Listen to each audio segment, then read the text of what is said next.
বাবা বাদ দেয় না এবারে আমার মানুষের শিখায় যে তোমার রাগ উঠে না মাঝে মাঝে বাপ মা তুলে খাইলে আমি কই আমার গেলি করে গেলি মিস্টার সুমনের বাপ মা তুলে গালি দিলেন কারা এবং গালি দিলেন এই ব্যাপারটি নিয়ে ব্যারিস্টার সুমন কি বললেন যে তার আসলে রাগ হয় না যখন মানুষ তাকে গালিগালাজ করে, এই উত্তরটি দিলেন ব্যারিস্টার সুমন। আসলে একটা রাজনীতিবিদ এইরকমই হওয়া উচিত ছিল সন্দীপার্স।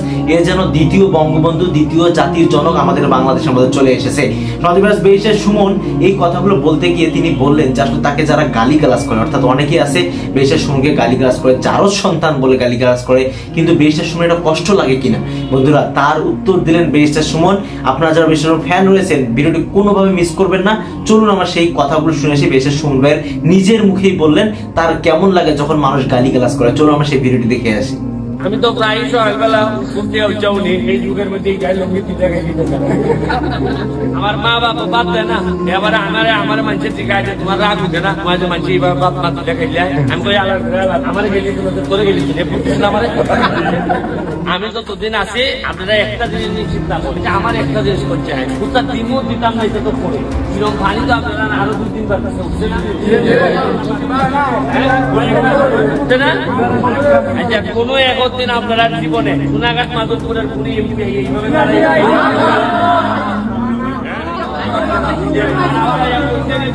আইসি গো দুইটা টুকরা কিতাব বিস্কুটের টুকরা লই আইছি দুইটা ছেলে নেতা হইছে আরো কয়েকটা ছেলে নেতা হইছে। নরমালি নেতা হইলে আনন্দ মিছিল গোলাপ ফুল টুল দেয় না মালা, এরা মিছিল মিটিং বাদ দিয়া এরার বক্তব্য হলো যে ভাই আমরা যেহেতু আওয়ামী লীগ করি বঙ্গবন্ধু শেখ হাসিনার নেতৃত্বে আমরা আপাতত আমরা মালা টালাপ না দিয়া আমরা এখানে 5 নম্বরে যারা ক্ষতিগ্রস্ত হয়েছে 4 নম্বরে যারা ক্ষতিগ্রস্ত হয়েছে তারা আমরা দানের ব্যবস্থা এটার লেগে একটা আত্মালি দিতে নাই।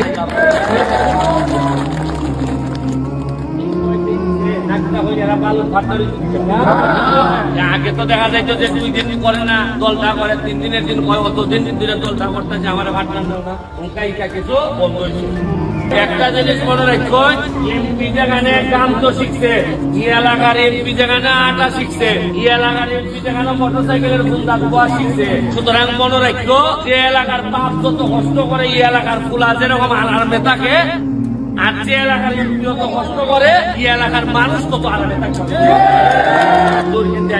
হুজুর আছেন তাই এখানে আমি 2 বার বহুত আগে একটা ব্রিজ বানাই দিছিলাম, ওলদিউরা ব্রিজ বানাই দিছিলাম।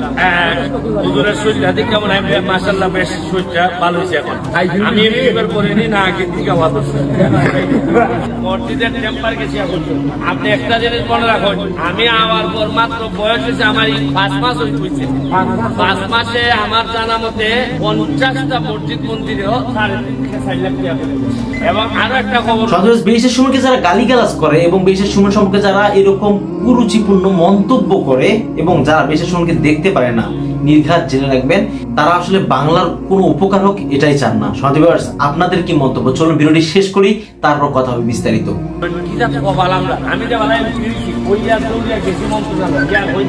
আমি তো এমপিসি মাইছে অন্য ভোট দিছে কোনো বরাদ্দ তো আসেনি আমরা না না অন্য এমপিরা সবাই কইতাছে 3000 বরাদ্দ শেষ তোমরা না নতুন বরাদ্দ আর একলাই আমার ডাকে তুমি তোমার লাগে তো বালা খবর আমার লাগে বালা খবর তোমার লাগে 2 কোটি রইছে আমি তো 2 কোটি আমার লাগে সবাই তো কই নিছি গিয়া ভাই না তোমার আগে এমপিদের দায়িত্বলা তাই নিয়ে তো বেশ লাখলা তাই তো আরই বেশি না 3000 রইছে কারণ তাই তো মাশাআল্লাহ যে সব নেতা লয়ে চলছুই আচ্ছা আগে খেয়াল করে দেখুন তাই না এবার সময় যারা ডাইনি বামে থাকতো একলার পাঞ্জাবি খেলা তারও দাম আমার দ্বারা দেখো যে এই মোরা ধরা এই ছাত্রলীগ চশমা লাগাইছে এখানকার চশমাও পাইতা না যখন যে বেলা দৌড়ের উঠবো ওই চশমা ওই কিতা টুকাই পাইতা না ওই আর আগের যারা নেতা আসলা ইহা বাবু সাইকেলটা দেখা গেছে এই নেতা সে 3 গুণ নেতা খেটা যাইতো তার আমি বলছিলাম যে আমার দ্বারা কোনো ম্যানেজার লাগতো না এমনি যেতে পারবে আমার আপনি দেখুন কতবার যে আমার নেতা আসলা তাই নেতারা 3-4 জন সিন্ডিকেটের লোক ছাড়া আর কেউ দেখতে পাচ্ছেন সব বড় বড় সিন্ডিকেটের লোক। আপনারা ওকে আমার গাইড নিতে পারেন আমি তো প্রায় সকালবেলা ঘুরতে যাওনি এই যুগের মধ্যে আমার মা বাবা বাদ দেয় না এবারে আমার মানুষের শিখায় যে তোমার রাগ উঠে না মাঝে মাঝে বাপ মা তুলে খাইলে আমি কই আমার গেলি করে গেলি আমার বেটা মূর্তিছে বেটা যত কষ্ট হইব আমার প্রতিদিনই গেলি এবং গালি খাই মধ্যে করতে হয়েছে যে বালা নিতে আসতাম না ওই গান সইতো না শরীরে মানতো না ইবালা সাইডা দেখো আমার মা আগলা বালা গোলা লাগে আর আগে নেতারা আসছে বলে হয়েছে যে এটা বাবার এসে রেকর্ডের মালিকানা এমপিও না দিলে নাই আমি আসছি। হ্যাঁ আরে মজা মাসের মজা ভাইও বল আর আমরা খালি বুঝতে পাইছি। আমাদের পক্ষ থেকে মসজিদের মধ্যে একটা বরাদ্দ 3 লাখ টাকা একটা বরাদ্দ দিয়ে গেলাম, এটা আপনারা ভাই নেবা, ঠিক আছে? পড়ালেখা করাইও তোলা বান্ধে বুঝছো নি? তোমরা না কইয়া যাই জামাই যদি চলবে হাত দেয় আমার এখানে যাইবা জেলো তো লাইবো জামাইরে। জামাই যদি মাই দূর করে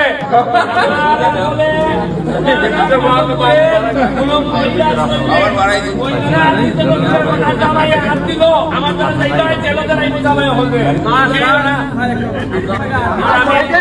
এই রাস্তা যা আছে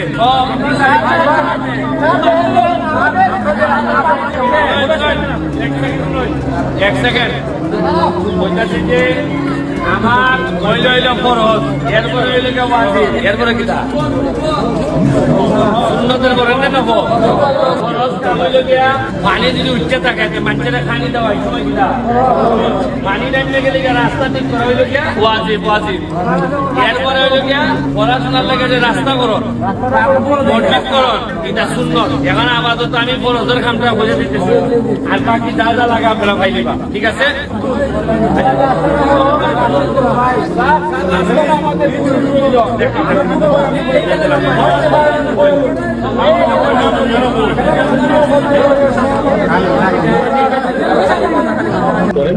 ওই জায়গাতে মামলা করছেন, তার ওইখানে নিরাপত্তাটা জোরদার করা বেশি জরুরি হয়ে পড়েছে। উনি যদি আমাদেরকে সর্বাত্মক ডাক দেন, সারা বাংলাদেশের মানুষ আন্দোলন নামবে, আমরা এটা আশা করি। ওনার বর্তমান উনি যে ঠিকানা ব্যবহার করেন এটা হচ্ছে আপনার শেরে বাংলা, যেখানে আপনার ন্যান ভবনে থাকেন।